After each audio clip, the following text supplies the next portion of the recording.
thrilled that you're here, and I will do my part to hopefully help you understand a little bit more about Georgetown and the program, and most notably why you most definitely need to come to to Georgetown into this program. But very, very quickly, my name is Matt Seifer. I'm the academic director for the Steer Center, MS in Global Real Assets. I run the Steer Center. You could think of the Steer Center as the real estate department within the McDonough School of Business. And the MSGRA is a program that has been launched in partnership with the McDonough School of Business, who are really doing this thing together. I come at this discipline from the most applied vantage possible. I was the director of underwriting at Invesco Real Estate, so that means every new deal that we bought, I was involved and my team was involved in all of the physical and the financial due diligence. I'm the partner in a small private equity firm by the name of the AM Group. We're active investors in Pittsburgh, which is my hometown. And I'm on the board of a company by the name of Global Medical REIT, which is a New York Stock Exchange traded, essentially a medical office building REIT, real estate investment trust. So I am very much active in the market today, and we really bring that into the classroom very directly. So this is, by the way, I would encourage you to stop me or ask questions, however I can be helpful to you. Some of you have maybe been a part of one of these in the past, but the whole point of this is sort of Q&A, and these questions that I'm going to show you, like this one, reflect sort of consistent questions that we get in the program. But the first question we get a lot is, well, what the heck is a real asset, right? Everybody knows what real estate is, but this notion of real asset is different. And we knew when we were coming up with this, with the program name, that real asset was more of a cutting edge name. And we'd have to do some education on that. And that has proven to be accurate, albeit if I could go back, would I change my mind as to the name of our degree program? And the answer is absolutely not.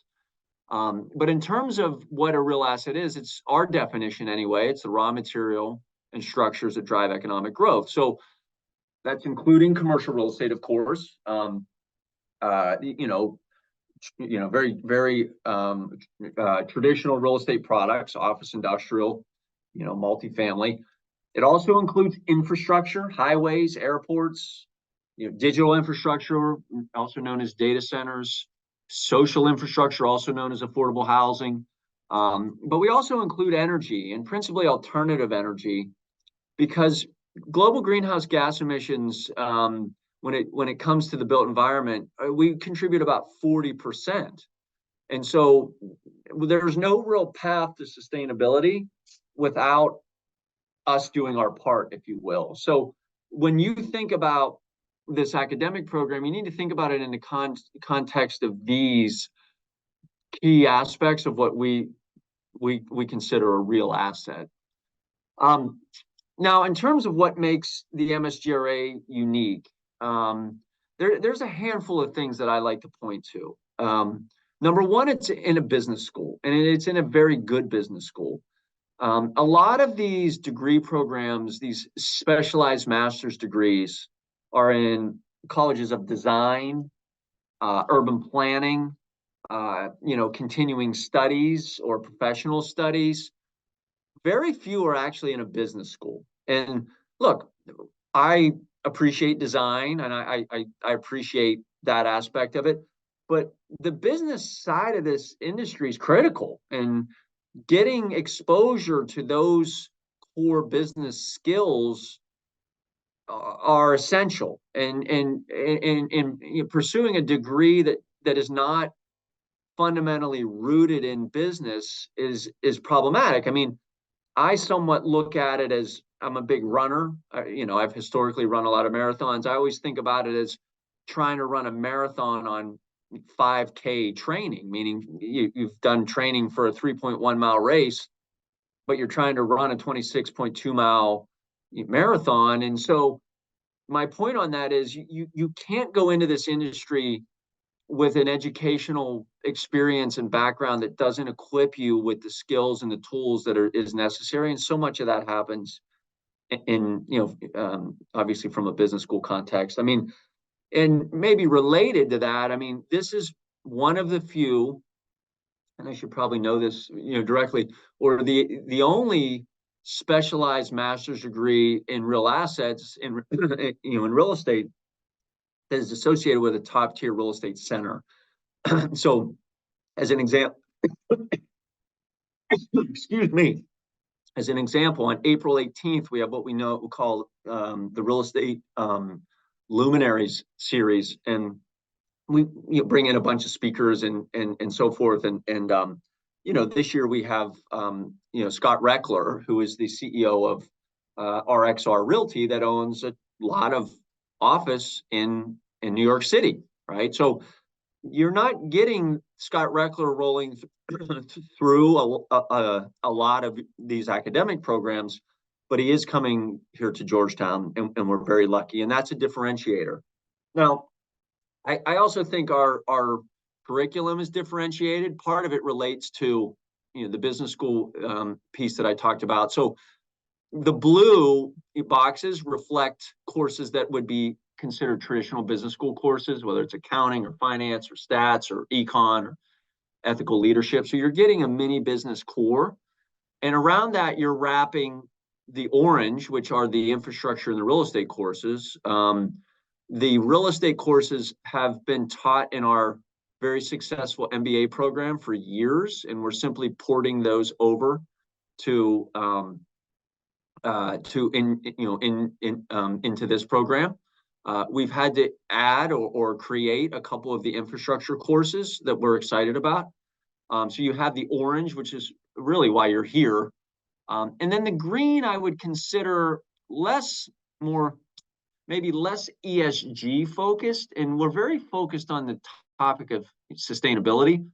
As an example, the decarbonization and real assets class, like that was a class that was taught by a partner at McKinsey, and his sole business was on the decarbonization of the built environment. And so what an opportunity to hear from the individual who's absolutely leading this industry in this area of decarbonization. And related, the business is sustainable energy. I mean, the ESG foundations course was heavily sustainability focused. So we tend to focus more on the sustainability and the E aspect of this ESG. So I've answered this question a little bit. How does this degree compare to other MS degree programs? I mean, obviously the business school piece of it, the infrastructure and real estate component to it.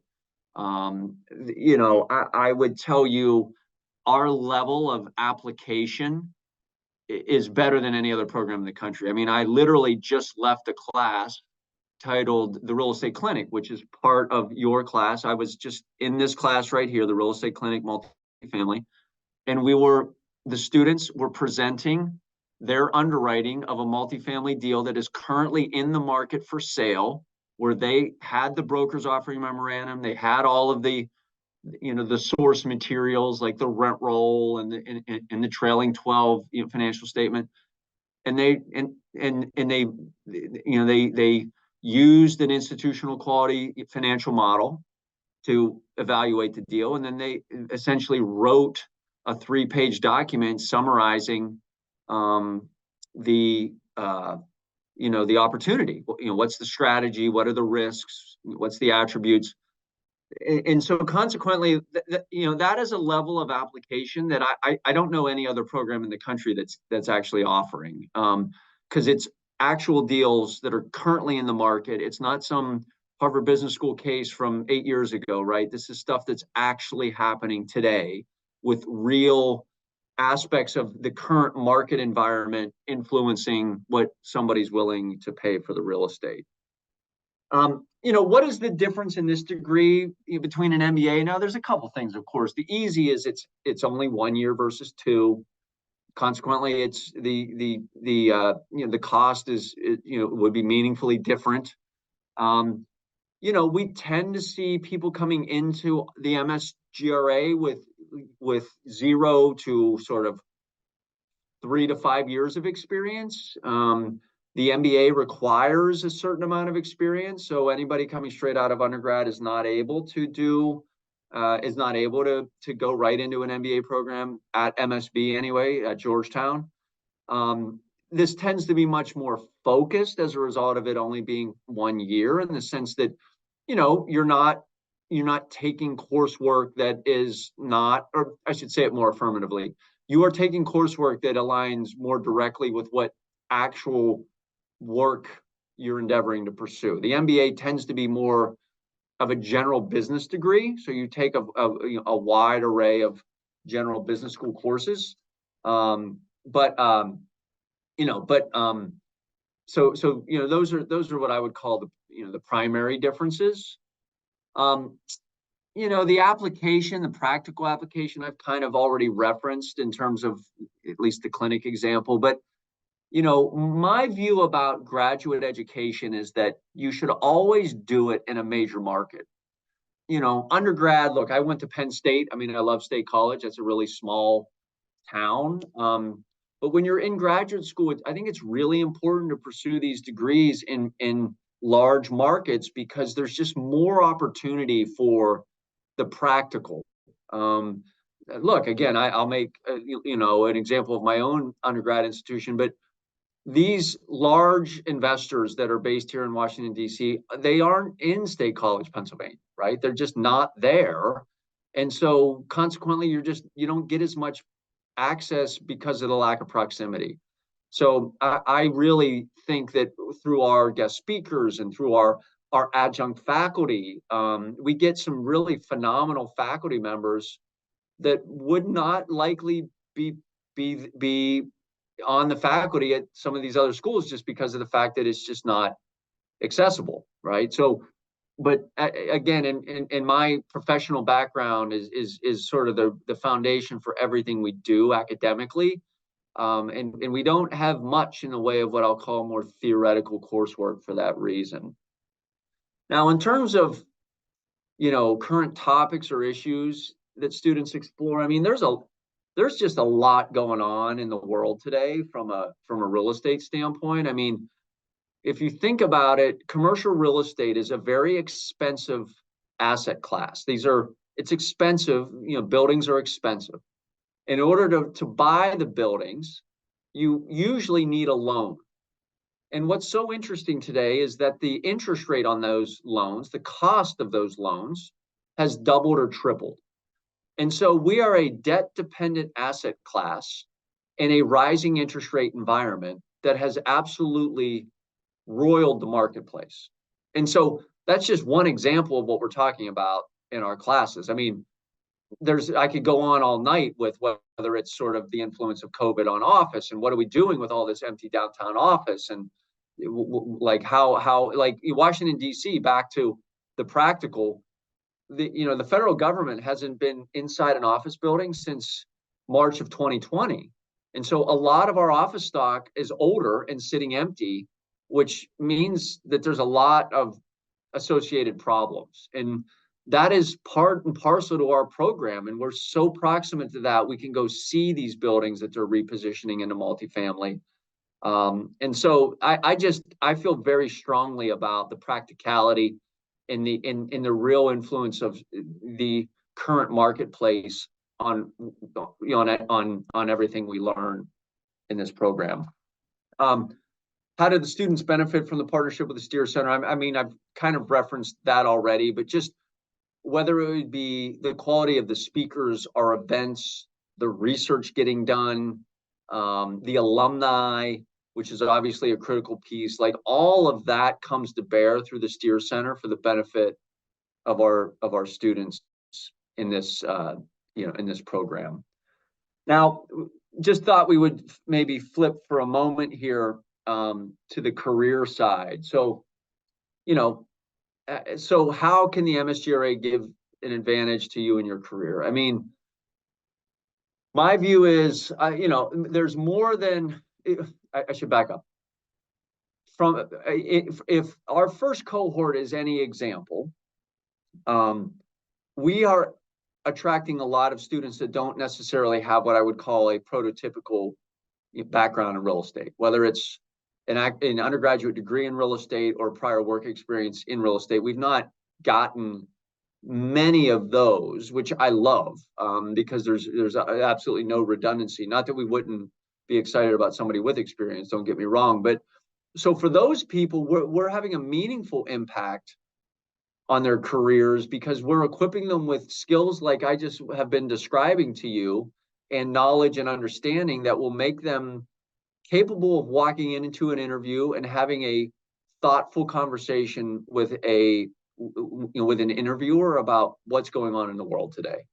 And I think interviewers in companies, they're obviously very focused on your technical ability, which you will get in the program, of course.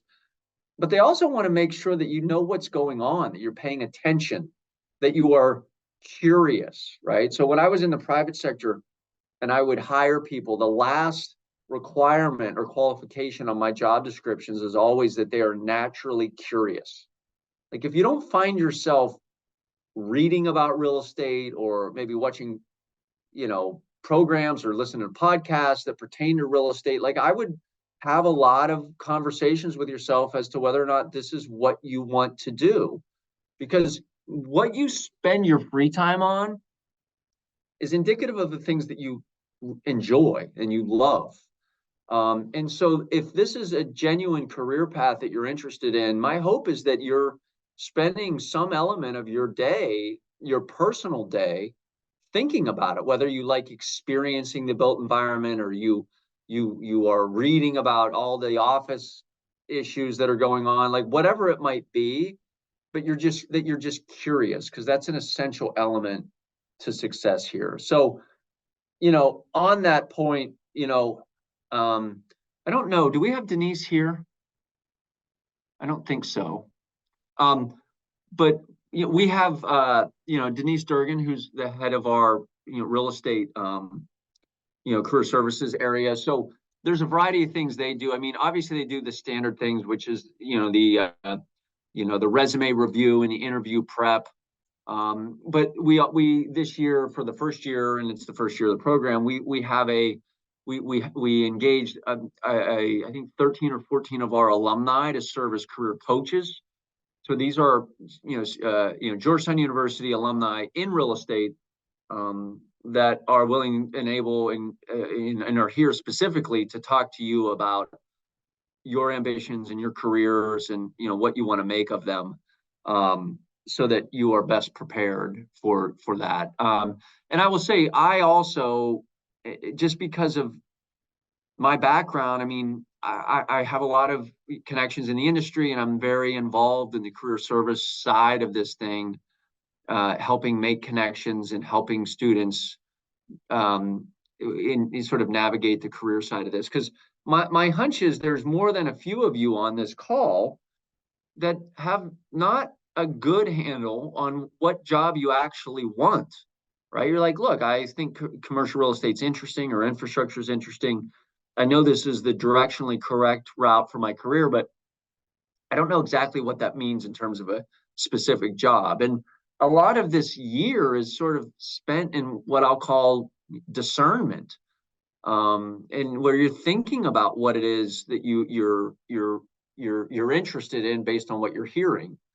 One of the things that I like about Jesuit education is they have this aspect of teaching, which is obvious, but then they have this period of what they call reflection, where it's not just here's what we learned and this is what we did. It's then reflecting on what it is you learned and what you did, and just being thoughtful about it, and not just completing the assignment and moving on, but just this reflection part. And I think a lot of what we are endeavoring to create here is time and space for you to learn, but also an ability to reflect on what it is that really motivates you and gets you excited, so that you are identifying a role that you think is exciting for you. Now, I mean, in terms of things that you should be doing in this sort of career roadmap, I mean, I might do this a little bit out of order here, but man, the most important thing in your life is the ability to network with people. And if you think about networking, whether that, and I'm going to be maybe funny, but not intentionally funny, and maybe not funny at all, but like whether that is finding a partner in life, a spouse, a girlfriend, a boyfriend, or whatever, a lot of it is that's effectively a networking exercise. You are meeting people, and you meet these partners in life because of the fact that you're out there talking. You can stay in your house all day, and it's was not going to be that fulfilling of a life, right? So much of your success in life, whether it's personally or professionally, comes down to um, who you know in your network. And I will tell you, a lot of our students, and I would say young people, it's nerve-wracking to network. It's not comfortable, but you should think about that as a muscle. And those that are worried or nervous or scared or whatever, is that is a flabby, out of shape muscle. And you have got to shape and tone that muscle, and you got to exercise that muscle just like you would a physical muscle for you to get any degree of growth and muscle gain, right? And so the networking thing is really important as a general statement. And that's why I sort of start with that as most important. And whether that's alumni, whether that's family or friends, but you're always sort of networking with people to just learn. Like, the truth of the matter is, what always bothers me in the private sector is when somebody's networking with me and their only ambition really is a job. And ultimately, we all need jobs, of course, and that's important. But I am much more, I feel I look much more favorably on young people that start an outreach to me months in advance of when they want to talk about a job, because they're interested in talking to me about, my views on the market, or my views on a property type, or my views on a career, out of authenticity and authentic interest and curiosity. And then once you demonstrate that authenticity, and then we start talking about jobs, those people are the ones that tend to be most successful. So I would think hard about your strategy for meeting people. And look, if it makes you uncomfortable, that's great, because it's growth. But look, I mean, I would explore everything. I would do a ton of research on companies. Who is doing work that you're interested in? Who are their competitors? We have something called MCV, McDonough Career View, where we put all of our job postings that you would be able to access. You could participate in this mentorship program that I talked about. We obviously discussed the the networking piece. But all of this sort of prepares you for interviews. And again, this sort of, this using this year to explore, to reflect, to discern, so that you can come out of the other side of this a different person in a great way, and with a career that is motivating to you.